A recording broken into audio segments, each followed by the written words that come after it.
Hey there, friends. In this video, I'm going to be showing you how to utilize the slip tool in Kdenlive. So it's something you might be familiar with if you've worked with something like Adobe Premiere Pro, but not everybody has the same experience.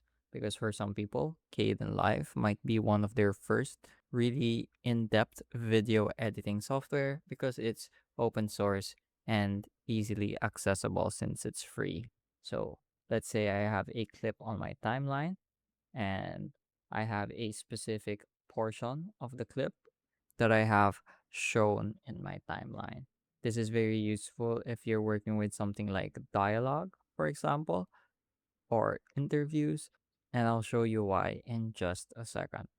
So if we select our slip tool right here and hold our left click over our desired clip, you can see it shows the full duration of the clip in the background and the active duration in the foreground in bright orange.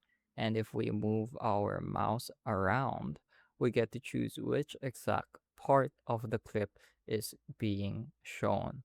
So if you've edited down, let's say, like I mentioned earlier, dialogue or an interview, it becomes really easy to select the best part of your longer footage. So I can move it around and it adjusts what part is being shown.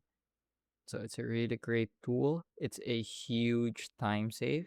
That way you don't have to manually extend this again. Let's say you want to extend this and extend this end, then you're going to have to cut this end again. And then you're gonna have to delete that. It's just a lot of clicks and a lot of small gestures, and those seconds accumulate into hours, especially if you are working on really long projects that take days or weeks.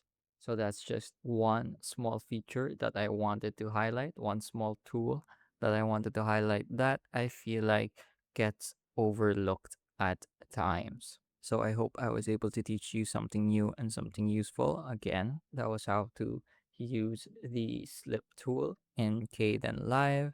As always, thank you for watching.